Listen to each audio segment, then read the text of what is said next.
여러분은 이미 행복합니다. 자꾸 행복하겠다고 노력할 필요도 없습니다. 지금 행복하게 살겠다는 생각조차 내려놓을 때 바로 거기에 행복이 있습니다.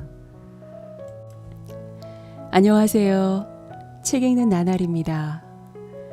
오늘은 법륜 스님의 인생 수업 중 한 구절로 시작해 보았는데요. 법륜 스님은 평소 즉문즉설이라는 화법으로 쉽고도 명쾌하게 삶의 해답을 풀어주시는 분이시기도 합니다. 이 책은 나를 사랑하는 법, 타인과의 관계를 유연하고 지혜롭게 풀어내는 법, 나아가 행복한 나이 듦에 대해 이야기하고 있습니다. 단풍처럼 물들어가는 나를 차분하게 바라보고 받아들이는 여유야말로 행복한 삶에 이를 수 있다고 말하고 있습니다. 여러분들도 이 책을 통해 평온하고 행복한 삶을 찾아가셨으면 합니다. 이제 읽어드립니다.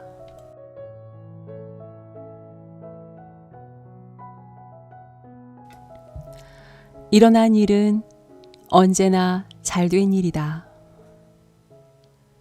햇살이 쨍쨍하다가 갑자기 먹구름이 몰려오고 빗방울이 한두 방울 떨어지더니 폭우가 쏟아지기도 하고 비바람이 불고 천둥번개가 치다가 금방 맑아지는 경우도 있고 비가 올 듯 하면서 오지 않고 찌뿌둥한 날씨가 하루 종일 계속될 때도 있습니다. 예측할 수 없는 날씨처럼 우리 인생에도 예기치 않은 사건들이 많이 생겨납니다. 결혼할 때 행복하게 살 것만 생각했는데 예기치 않게 이혼하는 일도 벌어집니다. 애를 낳아서 키울 때는 내 아이는 착하고 공부 잘할 거야 라고 생각합니다. 그런데 키워보니 공부를 못하는 건 말할 것도 없고 말썽 피우고 사고쳐서 골머리를 앓기까지 합니다. 사업을 시작할 때는 돈을 많이 벌 거라고 생각합니다. 그런데 돈을 벌기는커녕 있는 돈마저 까먹고 심지어 가족과 일가 친척까지 다 망하게 하는 경우도 있습니다. 직장도 평생 다닐 거라고 생각했는데 어느 날 갑자기 쫓겨나는 일도 생깁니다. 인생이 순탄하기를 바라고 힘든 일이 일어나지 않기를 빈다고 그것이 내 뜻대로 이루어질까요? 아이가 공부 잘하기를 빌고 남편이 일찍 들어오기를 빌고 아내가 부드럽기를 빌고 세상 사람들이 나를 칭찬해 주기를 빈다고 해서 우리 인생 문제가 풀릴까요? 우리는 늘 인생이 내 뜻대로 되기를 바라고 거기에 행복과 불행을 연결짓습니다. 돈을 원할 때는 돈이 생기고 사람을 만나고 싶으면 사람이 나타나고 헤어지고 싶으면 사라지는 것을 자유와 행복이라고 생각합니다. 그러나 세상 일이 다 내 마음대로 되는 게 아니잖아요. 어떤 건 됐다가 어떤 건 안 됐다 하니까 늘 행과 불행이 왔다 갔다 합니다. 그래서 인생을 고락이라고 하지요. 괴로울 때도 있고 즐거울 때도 있어서 고락이 늘 되풀이됨으로 윤회한다고 말합니다. 즐거웠다가 괴로웠다, 좋았다가 나빴다 한다는 겁니다. 우리의 행복과 불행, 즐거움과 괴로움은 내 뜻대로 이루어진다, 안 이루어진다를 기준으로 돌고 돕니다.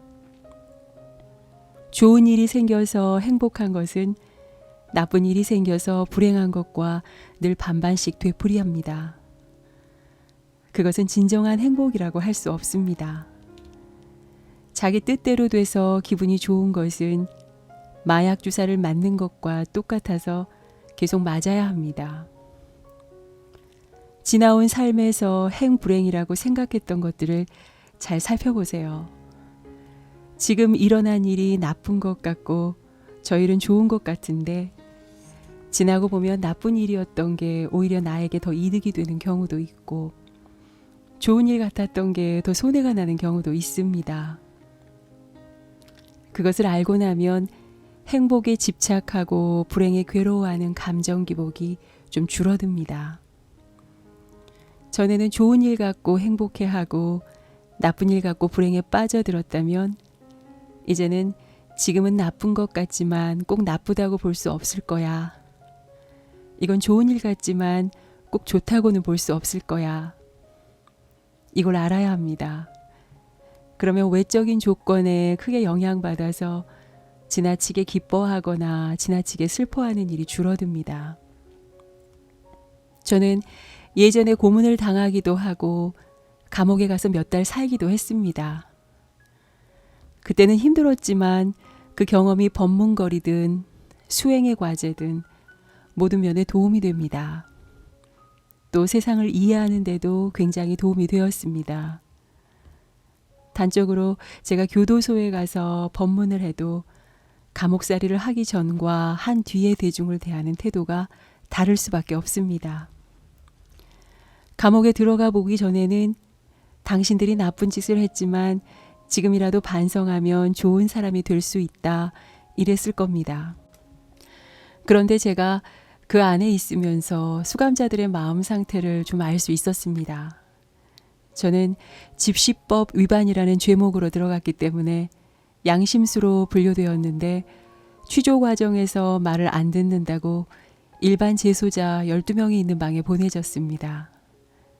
그 방 사람들은 도둑질이나 이런저런 위법 행위를 저지르고 들어왔는데 보통 잡범이라고 부르지요.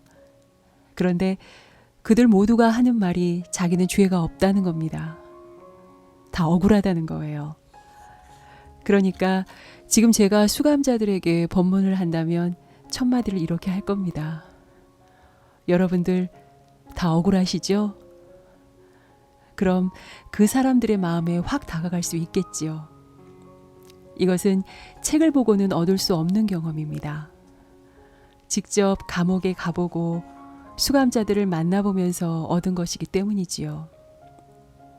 그때는 힘들었지만 결과적으로는 많은 것을 배울 수 있었던 기회였던 겁니다.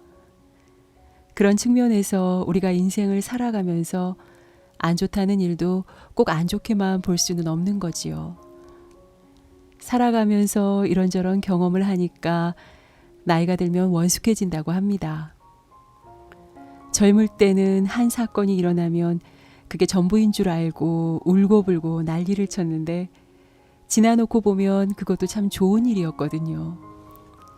실연해서 세상이 무너지는 것처럼 힘들었는데 지나고 보니 그 일로 해서 사람 보는 안목이 생기고 연애 심리도 이해하게 됩니다. 자신에게 일어난 일은 긍정적으로 바라보는 것이 좋습니다. 이미 일어나 버렸는데 그걸 부정적으로 생각한다 해서 바뀌는 건 아니잖아요. 그렇다고 무조건 잘 될 거다 하는 낙관이 아니라 일어나 버린 일은 항상 잘 된 일이다. 이렇게 긍정적으로 보고 거기서부터 출발하면 어느 상황에서든 배울 수 있고 그 풍부한 경험을 토대로 지혜로운 조언도 해줄 수 있게 됩니다.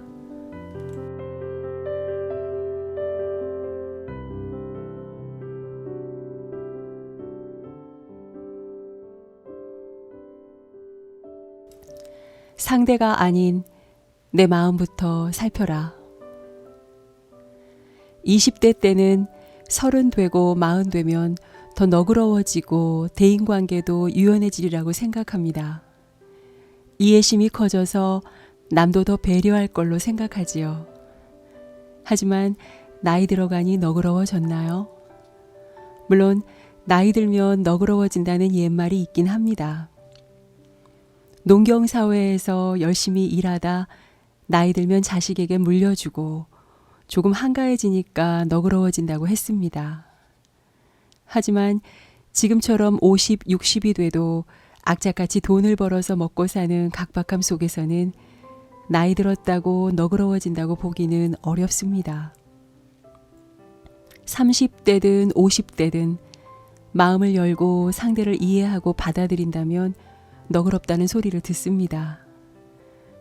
그러니까 나이와 상관없이 상대를 넓은 마음으로 이해하고 수용하는 사람은 인간관계를 편안하게 만들어갑니다.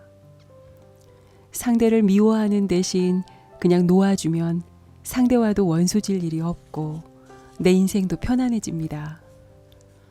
부부가 20년, 30년 살다가 이혼하게 되더라도 욕하며 헤어질 게 아니라 서로 절하며 헤어질 수도 있습니다. 그래도 당신 만나 행복했습니다. 어쨌든 당신 덕에 애도 낳고 키울 수 있었어요. 아이 키울 때는 애 때문에 살았지만 이제 애도 다 컸으니까 우리 서로 자유롭게 살아봅시다. 그동안 고마웠어요. 자식 결혼 때나 집안 행사가 있을 때는 옛날 친구처럼 반갑게 만나서 어떻게 지내느냐고 물어보고 새 여자친구나 남자친구에 대해서 이야기도 나눈다면 우리 인생이 얼마나 아름다워지겠습니까?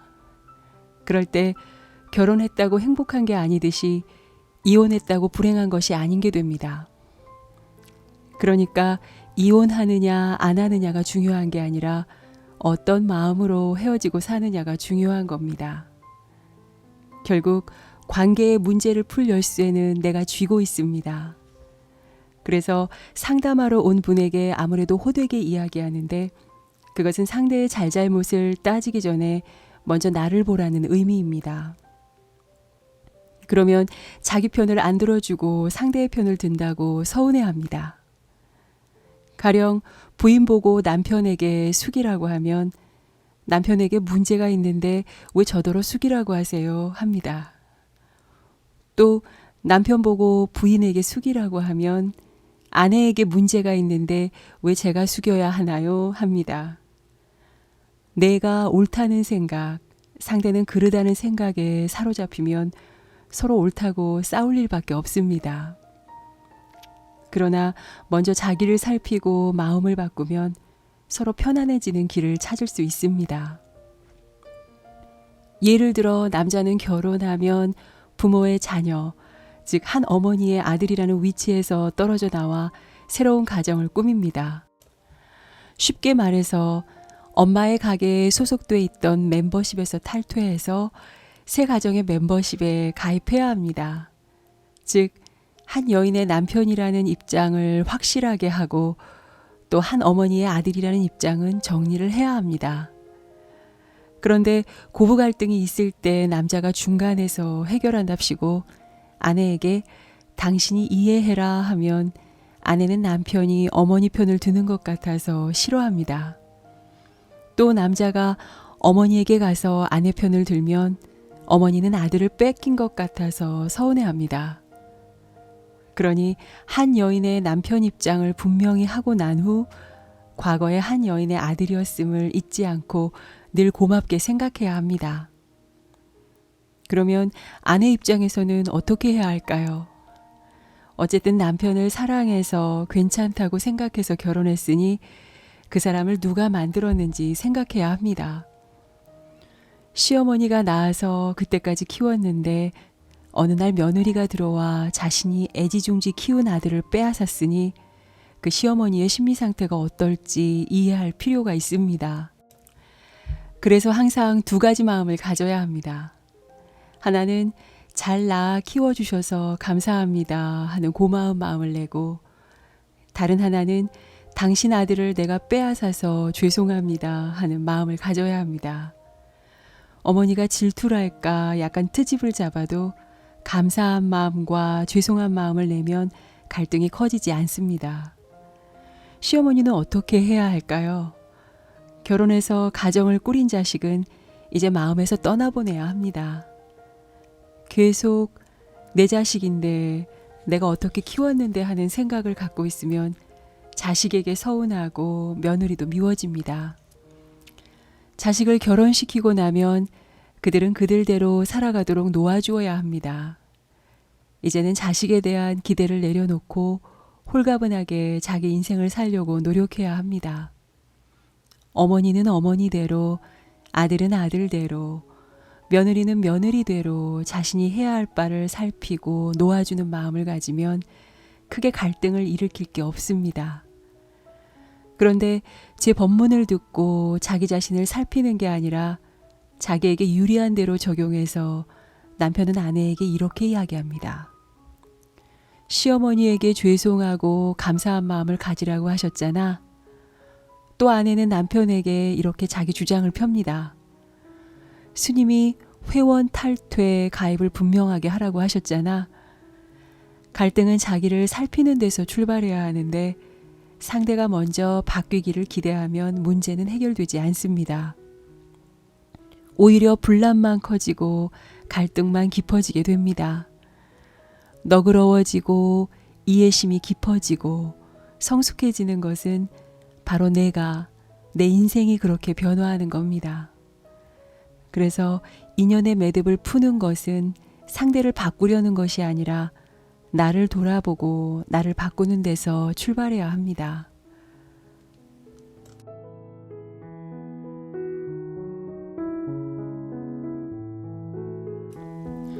오늘 읽어드린 책은 법륜스님의 인생 수업이었습니다. 끝까지 들어주셔서 고맙습니다.